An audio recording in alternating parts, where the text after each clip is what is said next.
कुबेर बाल क्रीड़ा। कुबड़ा काना एकाक्ष पिंगली कुरूप हूँ मैं, किंतु सभी श्रुति के मंत्र से मुझ राजाधिराज का स्तवन करते हैं, क्योंकि भगवान कपाल माली ने मुझे कामेश्वर धन अध्यक्ष बना दिया अपनी अहेतुकी कृपा से। अतः कामना का कलुषित कीट जिन्हें काटेगा उनको तो कुबेर की शरण लेनी ही पड़ेगी। संपत्ति के बिना सांसारिक भोग सुलभ नहीं होते और भगवती श्री ने शिव के प्रसाद से मुझे कोषाध्यक्ष स्वीकार कर लिया है। कैलाशवासी करुणामय भगवान कपर्दी ने अपने इस किंकर को अनुज के रूप में अपनाया। अपने आवास के समीप अलका में इसे आश्रय दिया। अब यह उनका ही अनुग्रह है कि मैं अपने को भगवत भक्त पुत्रों का पिता पाता हूँ। अदृश्य रहकर गोकुल जाता हूँ तो देवी योग माया मुस्कुरा कर रह जाती हैं।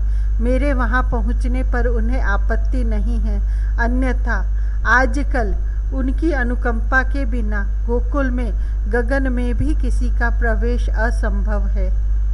मेरे दोनों पुत्र नल कुबर और मणिग्रीव सुंदर नहीं हैं तो क्या हो गया।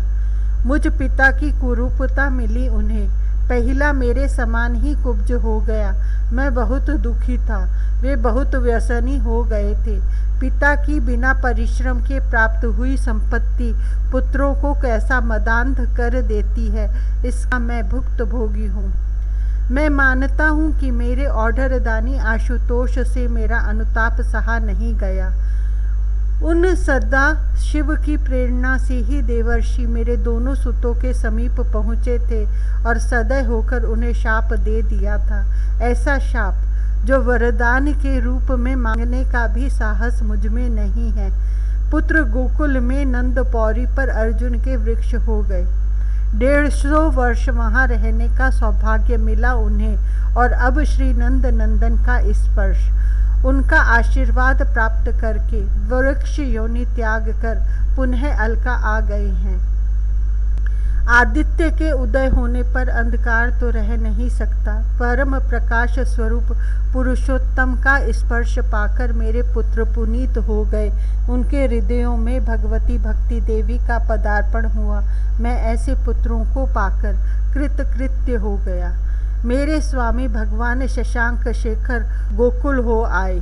वे उन सौंदर्य सुधासार श्री नंद नंदन की शोभा का वर्णन करते विभोर हो जाते हैं। मुझे लगता है कि उन्हीं में तन्मय रहते हैं। यदा कदा ही भगवती पार्वती के अनुरोध से अपने को सावधान कर पाते हैं और तब उनके श्रीमुख से कुछ सुनने का सौभाग्य इस सेवक को भी सुलभ हो जाता है। मैं भी उन मयूर पिच्छाभरण नंदात्मज के पावन पदों में प्रणिपात का अवसर पाता। भले अदृश्य रहकर ही यह कर पाता, किंतु साहस नहीं समेट पाता था। जहाँ भगवती श्री सेविका बनी कण सजाने में सदा लगी रहती हैं, वहाँ नरवाहन कुबेर कैसे पहुँचने का साहस करे। उस सौंदर्य सौकुमार्य सौष्ठव के दिव्य धाम में केवल धनाध्यक्ष होने से ही तो इस कुरूप कुब्ज के पहुँचने की धृष्टता योग माया क्षमा नहीं कर देंगी। मेरे प्रभु तो शमशान प्रिय हैं। ये प्रेत पिशाचों को भी परिकर बना लेते हैं। अतः कुबेर अनायास इनके पदों के पास प्रवेश पा गया। किंतु गोकुल, वह तो धरा पर गोलोक की अवतीर्ण भूमि है। वे पुरुषोत्तम इतने उदार, इतने अनंत कृपा सिंधु कि स्वयं बंधन स्वीकार करके उन्होंने हम दोनों को जड़त्व से मुक्त कर दिया। मेरे दोनों पुत्र अब इसे सोच कर विह्वल बने रहते हैं। उनके इस वर्णन ने बार बार की विह्वलता ने मुझे साहस दिया। मैं व्यर्थ ही अपने को धनाध्यक्ष मानकर फूला फिरता था। कामनाओं के किंकर स्तुति करके चाटुकारितापूर्ण उक्तियों से मुझे राजाधिराज कहते हैं, किंतु व्रज के वैभव को देखते ही कुबेर ने समझ लिया कि वह कंगाल है। प्रत्येक गो जहाँ कामधेनु है, प्रत्येक कंटक तरु चुप भी जहाँ यहाँ कल्प वृक्ष है, किस गणना में है कुबेर वहाँ। मैं कुछ भी तो वहाँ उन अरुण मृदुल नंद नंदन के पर्दों में अर्पित करने योग्य अपने पास नहीं पाता। मैं भगवती रमा का प्रसाद भोजी किंकर, और वे वहाँ सामान्य सेविका बनी श्रम करते शांत होकर प्रसन्न होती हैं। सब सत्य, परंतु परम सत्य यह कि उन कृष्ण चक्र की कृपा का कोई पार नहीं है। मैं भगवान आशुतोष का पार्श्ववर्ती भी उनकी अपार कृपावार का अनुमान करने में असमर्थ हूँ। मेरे पुत्रों के परित्यक्त उन उखड़े वृक्ष देहों को भी उन्होंने अपने विनोद का साधन बना लिया है। सखाओं के साथ उसकी शाखाओं पर क्रीड़ा करते हैं, इधर से उधर चढ़ते हैं, कूदते हैं, किलकते हैं। सच्चिदानंद घन श्री विग्रह नंद नंदन का स्पर्श सानिध्य प्राप्त करके वे दोनों मेरे पुत्रों के व्यक्त देह भी चिन्मय हो गए हैं। यह तो मैं देख ही सकता हूँ। अब उनको कोई जीव क्या जीवन देगा? उन्हें कहाँ अधिदेवता की अपेक्षा है? वे छिन्न मूल भी हरित हैं, उनके पत्रों पर तनिक भी शीर्णत्व नहीं। अब उन्हें कहाँ मूल के द्वारा रसाकर्षण करना है। रसराज रस रूप तो उन पर किलकता कूदता रहता है दिन भर। अब राम श्याम इन तरुओं के पत्र सखाओं के साथ तोड़कर उनकी सीटियाँ बना लेते हैं और उनका स्वर सुनकर प्रसन्न होते हैं। प्रभात होते ही गोकुल के शिशुओं को नंद पौरी पर पहुँचने की पड़ती है और अग्रज के साथ श्याम सुंदर तो सखाओं की प्रतीक्षा ही करते रहते हैं।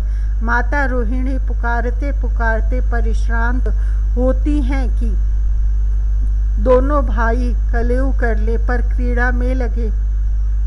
शिशु नाट्य करने वाले शीश सुनते कहाँ हैं? धूली धूसर श्री अंग बिखरी अलकों में लगा अकेला मयूर पिच्छ, विशाल भाल एवं लोचन अंजित रंजित, नन्हे मुक्ताओं की माला के मध्य कंठ में कौस्तुभ और वृक्ष पर श्रीवत्स, वक्ष पर श्रीवत्स, करों में मणिकंकण, कटी में किंकिनी, पदों में नुपुर, अरुण मृदुल कोमल चरुणांगुलिकाओं की नख मणि चंद्रिका, यह ज्योत्सना अंतर में बनी रहे बस। कैसे लीलामय! माता ने कटी में जो कछनी बांध दी उसे खोलकर गिरे वृक्ष की किसी शाखा पर डाल दिया। शीशों की पीली नीली पाटल श्वेत कछनियों से भूषित ये वृक्ष अभी कछनी कहाँ बांध पाते हैं श्री नंदलाल। कभी बांध लेने का मन होता है तो उसे लेकर अग्रज के सम्मुख आ खड़े होते हैं, अथवा जो गोपी समीप दिख जाए उसके पास पहुँचते हैं। मैया के लिए अवश्य कठिनाई बढ़ गई है। अब प्रातः से साय अंधकार होने तक इन चपल शिशुओं को वृक्षों पर चढ़ने कूदने की क्रीड़ा में ही लगे रहना प्रिय हो गया है। इन्हें कलेऊ करना है, भोजन करना है, कुछ विश्राम भी करना है, यह कहाँ स्मरण आता है। व्रजराज भोजन के लिए बैठ जाते हैं, किंतु राम श्याम अंक में न बैठ जाएं तो उनसे ग्रास उठाया ही नहीं जाता, और व्रजेश्वरी स्वयं न जाए चाहे जिसे भेज ले, ये दोनों किसी की सुनते ही नहीं। दाऊ राम, तुम्हारे अनुज को भूख लगी है लाल, देखो ना इसका पेट कितना पिचक गया है। मैया के कहते ही दाऊ छोटे भाई के पेट की ओर देखने लगेंगे और उन्हें मैया की बात सत्य लगेगी। यह श्रांत हो गया, उसके मुख को देखो कैसा अरुण हो चला है और उस पर श्वेत कण आ गए हैं। अब तुम इसे लेकर आ जाओ, इसे अब भोजन करना चाहिए। दाऊ जानते हैं कि उनके बिना उनके अनुज अकेले नहीं जाएंगे, और सचमुच यह सुकुमार आज श्रांत हो गया है, इसे क्षुधा लगी होगी। तब दाऊ को इसे लेकर मैया के समीप पहुंचना ही चाहिए। मैया ठीक तो कहती हैं कि कलेऊ किए विलंब हो गया, सूर्य बहुत ऊपर आ गया, अब इतने आतप में शाम को यहाँ नहीं रहना चाहिए। सायंकाल अंधकार बढ़ने लगता है। मैया को कभी कोई और कभी कोई बहाना करना पड़ता है। आज अमुक पर्व है, तुम दोनों को स्नान करके अलंकृत होकर विप्रों को गोदान करना है। महर्षि शांडिल्य पूजा के लिए तुम्हारी प्रतीक्षा करेंगे। मैया किसी भी पूजा के लिए महर्षि को बुलवाएगी। मैया किसी भी पूजा के लिए महर्षि को बुलवाएगी ही। यदि उसके ये नटखट किसी दूसरे कारण को सुनकर भोजन करने नहीं आते, इन्हें देर तक तो धूप में खेलने नहीं दिया जा सकता। कभी सब बालकों को समझाकर उनके घरों को विदा करके और कभी सबको स्नेहपूर्वक किसी बहुत सुस्वादु भोजन, अलंकरण, खिलौने अथवा अर्चा विशेष में सम्मिलित होने का कहकर साथ लेकर मैया अपने कन्हाई को अंक में उठा पाती है और दाऊ का कर पकड़कर तब गृह में प्रवेश करती है। बालक ही तो हैं सब, भागेंगे, इधर से उधर पत्तों में छिपेंगे अथवा मैया के ही चारों ओर घूमने लगेंगे। नहीं आवेंगे तो सुनेंगे नहीं, और आवेंगे तो सब एक साथ गोद में आना चाहेंगे। तोक, अंशु, देवप्रस्थ, तेजस्वी, भद्र सब श्याम के साथ ब्रजेश्वरी के अंक में कंधों पर चढ़ेंगे, और इन वात्सल्यमयी के अंक में स्थान का अभाव कहाँ होता है। गोपियाँ हंसेंगी, इतने बालकों को उठाए आती इनको देखकर, और माता रोहिणी मिल गई तो उनके कंधे क्रोड़ी भी भर जाएंगे। मेरे दोनों पुत्र इन नंद पौरी पर दिव्य 100 वर्ष रहे। मैं तो अब यहाँ आने का अवसर पा सका हूँ। अब कुछ दिन हम देवताओं की कुछ घटिकाएं मैं यहाँ व्यतीत कर लूँ तो अलका में मेरी अनुपस्थिति से कोई अनर्थ नहीं होने वाला है। मेरे पुत्रों ने पिता को भी पुनीत होने का अवसर दिया, उन्हें भगवत भक्ति का भव्य प्रसाद प्राप्त हुआ, तो मुझे भी इन श्री नंद नंदन के शैशव की झांकी का साहस हो गया है। मेरा पुत्र स्नेह सार्थक हुआ, सफल हुआ मेरा पितृत्व, सुतों के सौभाग्य से मैं सनात हुआ। कृष्णचंद्र किसी को अपूर्ण नहीं अपनाते, ये चिदानंद अपनाते हैं तो अपने से पूर्णतः अभिन्न कर लेते हैं। इसी प्रकार इनसे एकत्व प्राप्त संत भगवत भक्त किसी पर कृपा करते हैं तो उसमें कोई कार्पण्य नहीं रखते। देवर्षि की दया ने पुत्रों को परम पावन किया तो मुझे भी पवित्र कर दिया। मुझे तो पुत्रों से भी अधिक प्रिय हो गए हैं उनके पृथ्वी पर पड़े ये उच्छिन्न मूल वृक्ष देह, ये इतने हरित, इतने सुशोभित, कोई सीधे खड़े तरु यह सौभाग्य तो नहीं प्राप्त कर सकते कि उनकी शाखाओं पर शिशु नंद नंदन सखाओं के साथ चढ़ने कूदने, पत्तों में छिपने की क्रीड़ा करें। मेरे पुत्रों का वृक्ष जीवन धन्य और धन्य धन्य, परम धन्य उनका वृक्ष जीवन का त्याग भी।